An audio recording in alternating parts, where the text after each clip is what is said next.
Ladies and gentlemen, in the previous video, I said that I wanted to do something positive after 2 days of videos that pushed me towards a Lexapro relapse. To that end, I'll stick to my word and jump right into the happy side of life, Delta Airlines, the legacy carrier that seems to do nothing but impress, at least over the last few years.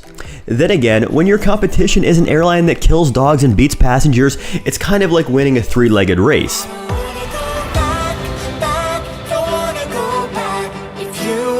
Now, my favorite way to fly domestically has released some information about their retrofitted 777-200s, and boy does it look nice. To set the mood, let's all sit back, grab a 40, and watch this quick little flick provided by Delta to showcase their work. Also, I mixed in my own music because theirs was giving me a headache. Mine might do the same to you.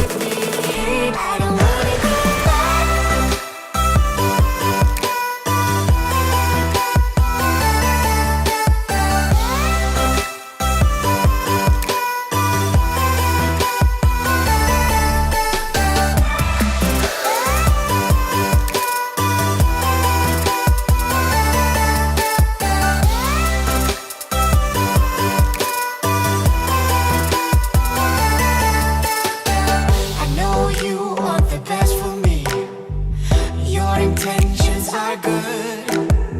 I walk back to my history, into my old neighborhood.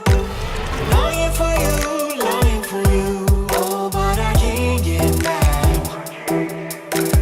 What can I do when you dream? Though it looks great, we're still talking about the worst wide-body airliner in the world. Or is it? While premium cabins tend to be a little less aircraft specific, the 777 has recently been a nightmare for economy travelers. Over the last several years, we've seen most carriers, including United, American, and Air Canada, moving to 10 abreast seating. Thankfully, and almost unbelievably, Delta has decided to maintain its current 3x3 configuration. In practical terms, this means the difference between a 17 and an 18.5-inch seat width. While 1.5 inches may not sound like much, size does matter here, especially when Americans are looking less like this and more like this. So, sitting in a Delta 777 will give one's butthole 8.8% more room, at least compared to its main rivals.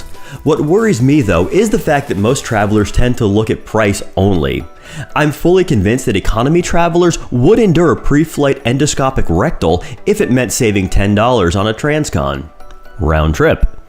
This is of course the reason that seats continue to shrink, passengers continue to complain, yet nothing changes. My concern is that Delta's decision to stick with 9 abreast has more to do with the fact that it wants to maintain its image as a premium legacy carrier and less to do with the long-term economics of it. If you couldn't tell, I really wish consumers would stop reading right to left when it comes to fares. Taking a look at some pictures here, and I think it looks just great. The absence of just one seat per row really makes things look a lot more spacious. Furthermore, Delta is installing 11-inch monitors and personal power in every seat. Finally, it looks like they're using some hybrid sky interior lighting. I think that's a nice touch. I know it doesn't sound like much, but soft blue lighting when it's time to enter Nightmare Land really is an improvement over the bile yellow tone older lighting produces. Heading a little bit north, and we come across an actual premium economy cabin branded as Premium Select. Not the bullshit Comfort Plus or any other variation of economy with an extra inch or two of legroom, but a real economy business love child. In my opinion, when paying cash, it's the sweet spot. For those not familiar, the configuration is something like domestic first class. No lie-flat seats or privacy doors, but a vast improvement over the rear in terms of personal space. Oddly, most of that extra space is coming in from pitch and not width, with the former only offering half an inch improvement over standard economy. Considering they removed another seat and are only 8 abreast now, I would have imagined a bigger improvement. Though from the looks of this pic, we can see the armrests do appear relatively massive, so it looks like ass side cheeks will be safe from space invaders. Entertainment-wise, Delta is providing a decently girthy 13.3-inch AVOD screen at each seat. Now, one aspect of Premium Select service that wasn't addressed in the Delta's press release was whether or not dining options would be upgraded over standard economy.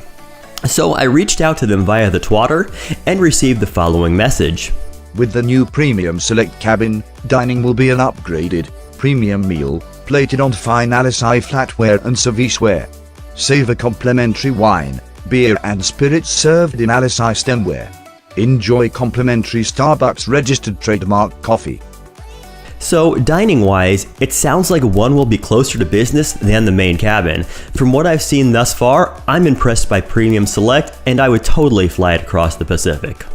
Next up, the incorrectly perceived social ladder is Delta One, their best-in-class business product. By the numbers, we've got a big 18-inch screen and 24 inches of seat width. Taking a look at the pics provided by the carrier, and I gotta say, I really like what they're throwing down here. Contrary to popular opinion, I've never been a fan of the common herringbone configuration many carriers run. Here, Delta is nicely providing ample privacy as individual suites can be closed. Center seats are separated by a movable privacy screen, a nice touch for sure, should help stifle that well-intentioned but ultimately annoying as fuck chatty neighbor. I think it's pretty obvious here Delta has a winner, but sadly there is some bad news and it's the usual suspect, SkyMiles, Delta's crappy award currency. During my last reckoning, which I'll admit I've gotten super behind on, I placed a value of just 1.02 cents per Sky Peso. This compares to 1.51 cents on United and 1.35 cents on American. Unfortunately, taking a look at award availability, and we see a very sad picture, as is often the case when booking an award flight on Delta. So point for consistency at least. At the moment, the only announced route on the renovated aircraft is between Detroit and Beijing. We're seeing 63,000 miles in economy, 110,000 in Premium Select, and a vomit-inducing 300,000 in Delta One. Keep in mind, these are one-way fares. Worth noting is that at the time of filming, I was able to find business class award availability on United, same route and date for 70,000 miles, and coincidentally on American, also for 70,000 miles. So is Delta One a superior product? Hard to say without giving it a try, but from the looks of it, yes, indeed it is. But at over 4 times the cost, I'll pass. To put a little context behind these numbers, Delta is currently offering a 30,000 SkyMile bonus to new Amex cardholders.